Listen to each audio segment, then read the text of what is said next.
Hello everyone, Deanna here, and thanks so much for being here. So today's video, I'm going to be going through my March 2023 books that I read and my reading journal. So if you're interested, let's get to it. I'm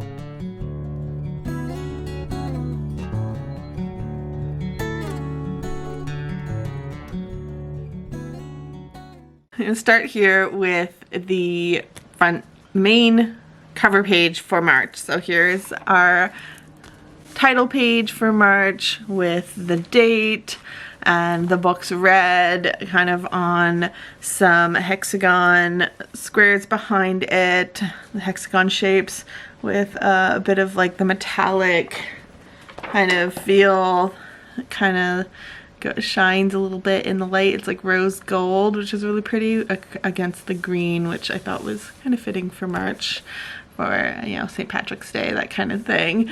And then I've got here with some on the craft paper that holds not only the books read March 2023 and in the background, but then I've got some washi tape as well in like kind of that green color, which has a nice shine to it as well. And then my title here, where I have the title, the rating, and the author to just kind of like break up my list here. And spoiler alert, as you can see on the page here, if you can, there is very much just 4 books. We've got 4 books here, and that is all I read for March. March was a very slow reading month for me.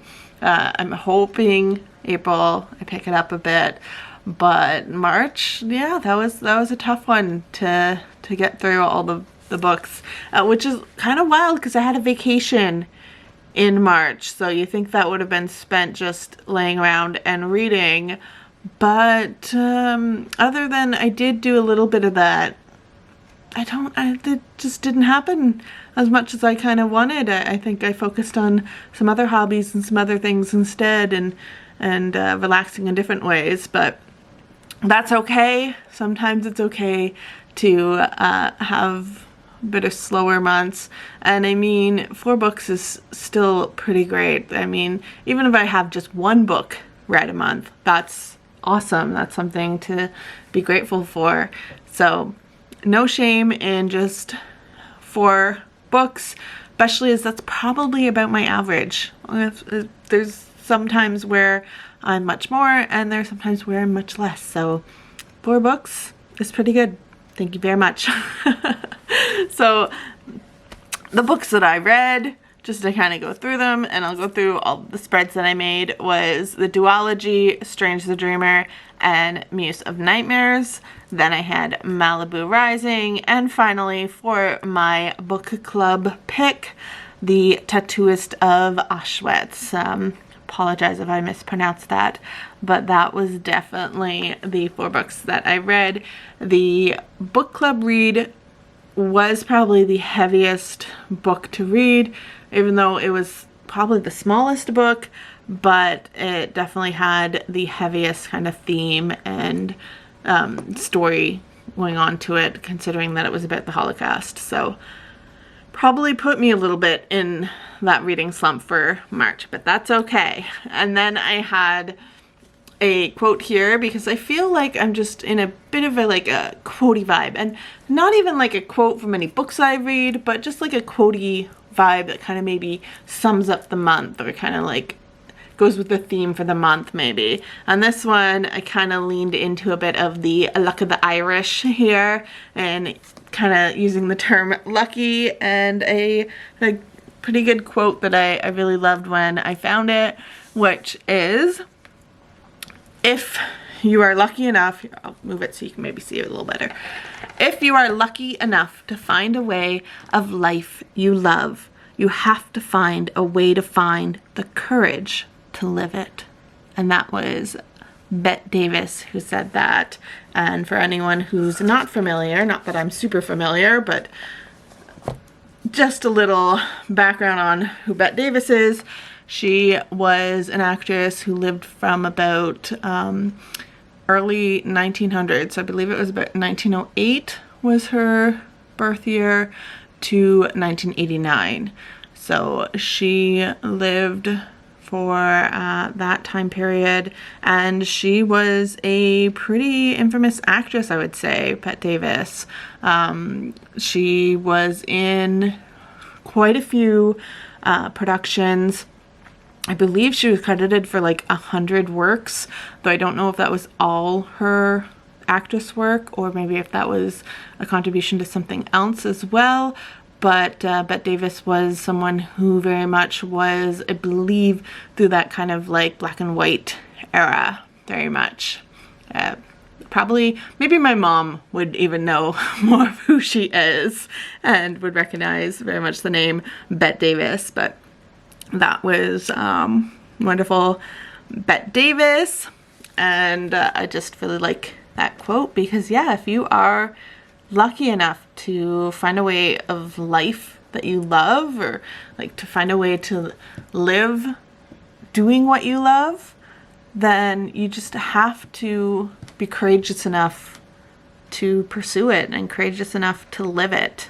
And sometimes that will mean different things to different people of just how courageous you need to be.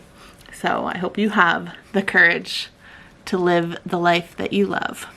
So, all right, let's get into the spreads after all of that. So I really love how this turned out, though. I just gotta say, like, I love kind of just the sheen here, kind of that like metallic, oh, like not holographic, but like the beautiful way that it shines in the light. I'm gonna find the word for it at some point, and I'm gonna like kick myself later being like, oh my gosh, that's what the word is. But you know, I'm filming this early in the morning, so you get like Deanna with half a brain. So we're just gonna get right into the spreads.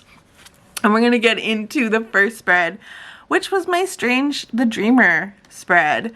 And I feel like this kind of summarizes that book in a lot of ways, just in that it was quite the book to read. It was a very interesting story. I'm going to have videos kind of talking more about the books themselves, but for this spread I went very much with like the bug kind of theme because moths played a really huge role in this story. And then I had the word library from craft paper that I had, so I cut that out and stuck that here over top of the craft paper that has like all of these like moths and bugs and things like that, like emphasis on the moths. And then I kind of cut out some craft dotted paper, some dotted paper here, and then I drew in a moth and had the author's name, Laini Taylor, with my star rating. And then the craft paper with hand lettering just saying Strange the Dreamer, and I'll kind of like move it so you can see that a little better. But yeah, there we go. That was that main page, and then just some of my thoughts on the book. And if you want to see more of my thoughts, then watch out for a video that will be coming out in regards to Strange the Dreamer. And then the sequel of the duology was Muse of Nightmares, which I read like right after I read Strange the Dreamer. And interestingly enough, and kind of like keeping this very cohesive, I have this craft paper for Strange the Dreamer, flipping back to the Strange the Dreamer page. I've got it where it's like kind of gray with like words sprinkled all in the background. If you like see it, I don't know if it shows up that well on camera, but it's like there's like books or something, or newspaper or something that's being read, which I thought was so fitting for Strange, because Strange is a librarian. And so just having it, like, hence the word the library, and then having it with the words and stuff like that really just was like Strange, because he was very much in love with like his books and his stories and the information that he had. So I just felt like that was so much Strange. And then in Muse it kind of changes to where it's this red color instead, but it's like the same kind of craft paper because it's still got like all of those moths and stuff like that. So I just thought that that was such a great way to play with both of those different books. and I thought that was so nice that it kind of fit together in that style. And then I very much just had something that had a couple moths on it, because like moths are still, you know, a little bit here in the Muse of Nightmare story, and then like a garden as well, because I think that plays a bit of a role too.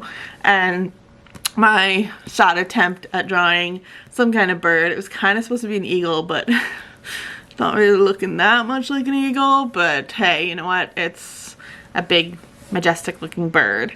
And again, the title, the author, sorry, the star rating, and then the title on the craft paper, again, Muse of Nightmare. So they're very, very like parallel in regards to, you can kind of tell that they're the same kind of stories. I'm flipping back and forth between Strange the Dreamer and Muse of Nightmares. Like, they very much fit together. So I kind of like how that turned out. It's a little darker, I think, than really even the story is, but there is a bit of darkness in the story.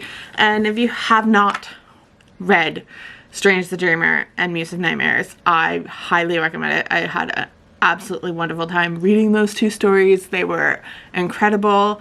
I was completely surprised at the stories, just didn't even expect that. Haven't really heard much about them, but absolutely loved it. And definitely keep an eye out in the future, because I will have some videos probably gushing about these stories. So stay tuned for that, because I absolutely loved the books so much, and they're probably some of my favorite books of this year. Going on though to one that maybe isn't my most favorite, but I don't hate it. It just wasn't as much of my favorite, considering it's a Taylor Reid Jenkins book. And or it's a Taylor Jenkins Reid, sorry. No, I think it actually is Taylor Reid Jenkins. I don't know. I think I might have that wrong. If I do, oh well, that's what corrective tape and all that good stuff is for. Maybe I'll just need to fix that. Maybe it is Taylor Jenkins Reid though. No, I've got Taylor Reid Jenkins. And then I've got Taylor Jenkins Reid. I don't know. It's Taylor. And she is the one that wrote Malibu Rising. I'll need to probably fix that. Or check to see what the actual author's name is. Oh gosh.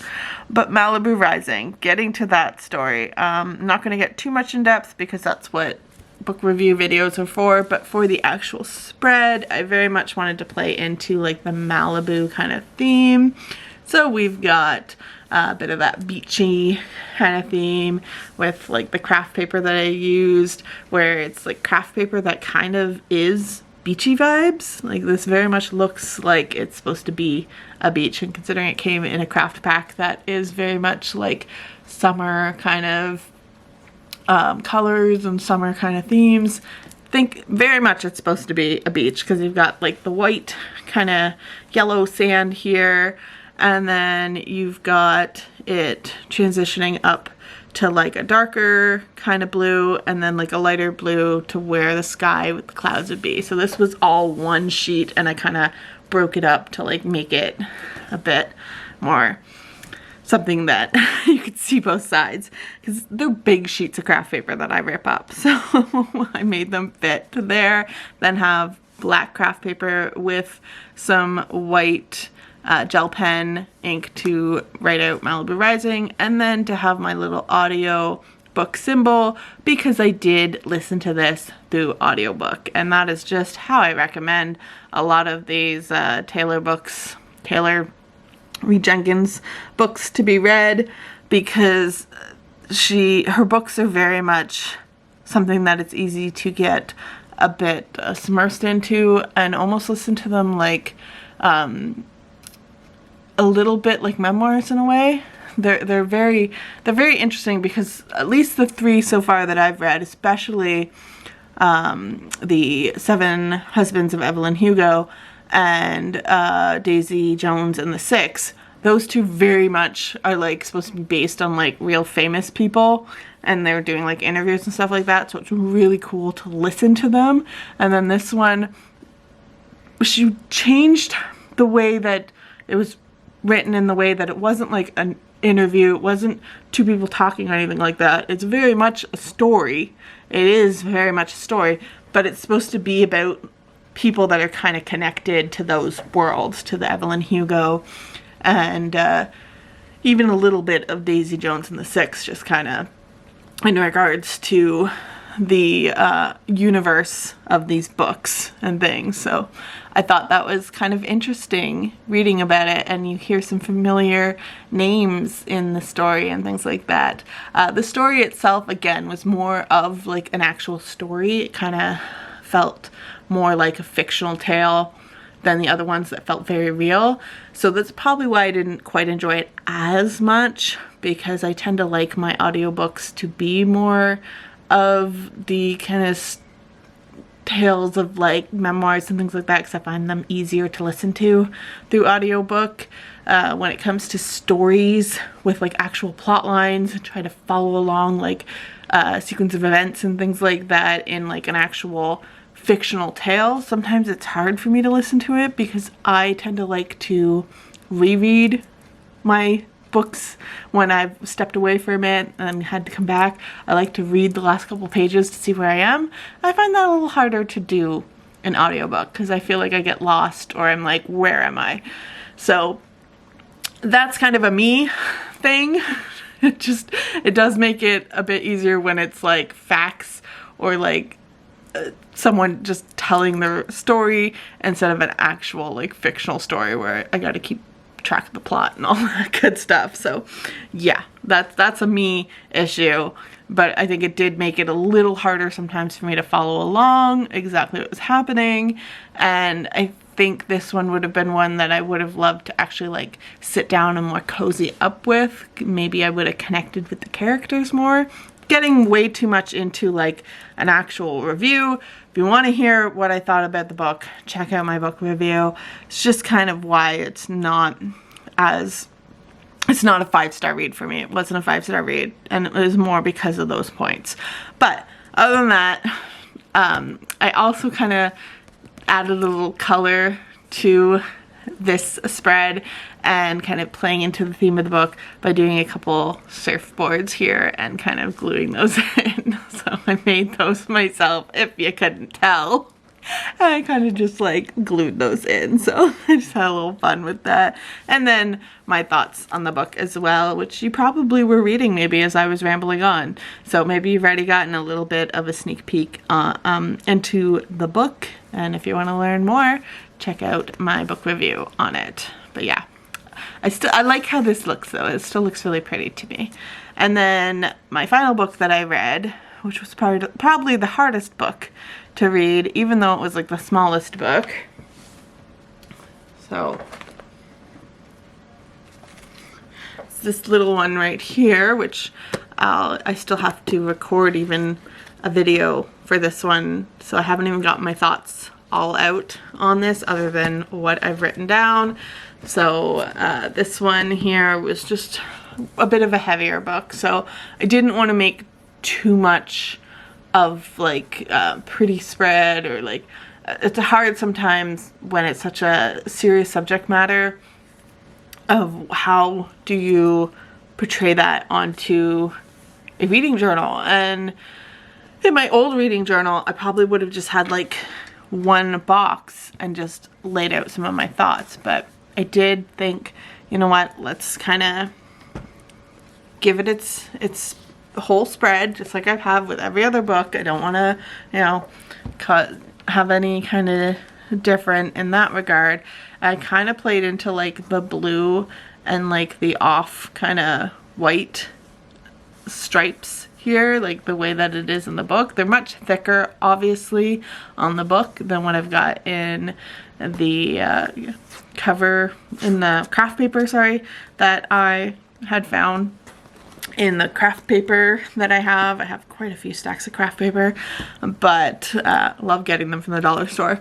But I thought that it kind of fit, and then I really loved like the flowy kindness and like even the birds. I felt like the birds somehow played some kind of part into the story, maybe just like a little bit of hope, in this story.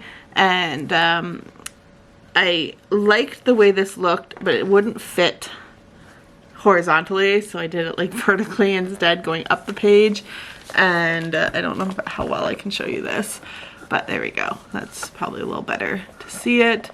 And I just did my hand lettering to do like the tattooist of Auschwitz in dark against this craft paper in that little area. It looks like it's very fit for a title there or something. And then I just had a bunch of my thoughts. So yeah, this one was a bit harder of a book to read because of the subject matter and the theme and all of that. But this was my book club read. And so I just wanted to give it its moment on the page. And then going from that into something a bit more hopeful is for April. So I've got my April here with the April 2023 on craft paper with my hand lettering, and then the pop of color behind it. So it's like brown craft paper with black letters, and then you've got the blue background from the craft paper with like pops of pinks and blues for the flowers. So just thought it looked really pretty, gave it like a hopeful kind of feel, gave it that feeling of spring is coming. April is time for, you know, April showers, so hopefully some flowers can sprout. So I just really am looking forward to the spring and the nice weather and getting out more. And then I do have my books read here on that same kind of craft paper. That's like that brown craft paper with, again, hand lettering kind of tilted here diagonally on the page, which just kind of gives it a little bit of contrast and character on the page. And then that same background that's behind the April is on the left page in the back. And then a lined piece of paper that is kind of like an off-white color, kind of cream color, to kind of just give it some character. So I like how it looks. So it makes me very hopeful, makes me feel like spring is here, which, oh, please spring, please come here. I need the nice beautiful weather. Can't wait for the flowers to start blooming and just, oh, the beautifulness of spring that leads right into summer. So just my favorite kind of times of year is when the sun's out and shining and beautiful, and it's just makes me just feel a little more hopeful for the days. But there we are. That is that. I might add a little bit of some like right here. I might even just do this, or right now. See, like sometimes it's funny because I show you guys spreads and then I end up sometimes changing them because I just get inspired by something, and I kind of like this pink, this nice popping of pink.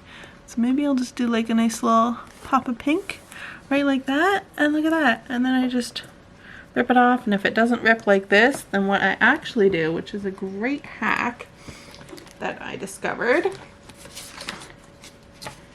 is if I don't want to grab scissors.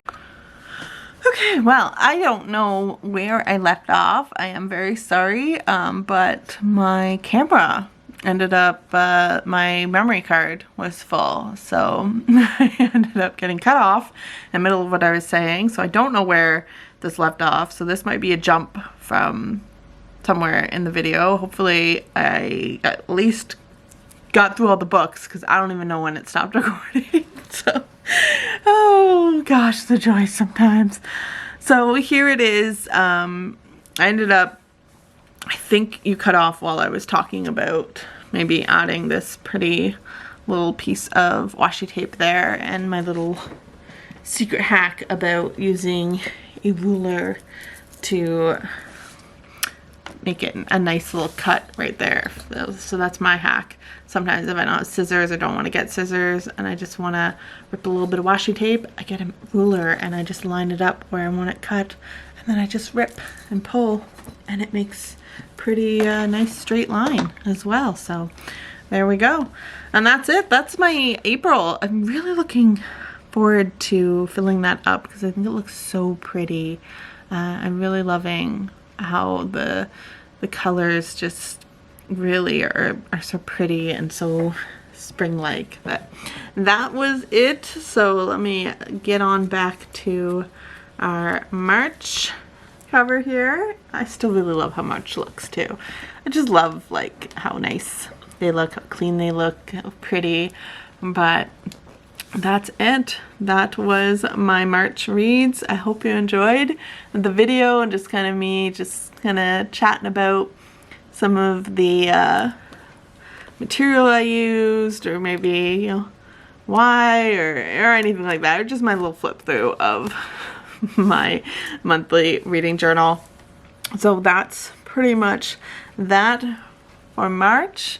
I hope you enjoyed. I hope you had a good month of reading, and if not, I hope you have a good month coming up for you. Maybe even, you know, taking a book out and finding a nice cozy spot to read or something, or however you read books in whatever manner. Hopefully you're able to get some of that in, or even if you just love journaling and just seeing that, hopefully you've got some inspiration to maybe some of your own journaling. I really love just using craft paper. It does make it very thick, I will say. Like, I'm only to April and it's very, very thick already. So there is that little bit of that downside when it comes to journaling. Like, I've got this much left still, and I just feel like it's gonna be like this when I'm like trying to close it. It's gonna be so huge. But I also love it because it's not as much pressure to like use a lot of my art. Like, there's a little bit of like moments where I have some art in here and things like that that I've done, but sometimes I can just use different pieces of craft paper to just make the page look interesting, even if it's something as cool as like that, where it's like people, or if it's just like colors and things like that, and like using different pieces of craft paper to just make the page look interesting. So I really love that about using that. Takes, like I said, some of the pressure off of it on making it look quote-unquote aesthetically pleasing, and it just lets me have some fun. It like lets me kind of have some fun when I'm ripping the page. Maybe, as you can see, I rip sometimes those pages to get it to all fit, get some of that aggression out, or just having those nice lines with the washi tape and just having it all come together. So however you journal, it's whatever is best for you, because we all maybe journal a little differently, but maybe you've been able to take some little piece of inspiration or something from watching this. And if you have, that's awesome. And let me know below if you love doing different journal entries. Like, I have a couple different reading journals, because I have some that are for like my funny, or my fun and creative side gets to like really explore in this type of reading journal. And then I have this kind of reading journal where it's literally just all like facts and like information. And I love this one too. I got this on Amazon for like $9 Canadian, which I think was like maybe $6 American or something. I loved it because it just like gives me, you know, a place to put the title, author, kind of some like facts about the book, and then it has like this little star rating too system that helps to rate the books as well, and kind of keep me making sure that I'm being consistent in my ratings. So I like that as well. So however you journal, whether it's multiple books or a single book, or you just even just do it in other ways, whatever might be your way of journaling, I hope you enjoy it, and I hope it continues to spark joy in your life. So that's going to be it for me. Thank you so much for watching. I hope you enjoyed. If you did, give it a thumbs up. I hope you have a wonderful rest of your day, night, evening, whatever time it is, wherever you are. Thank you so much for being here. Take care of yourselves, and you will see me next time. Bye!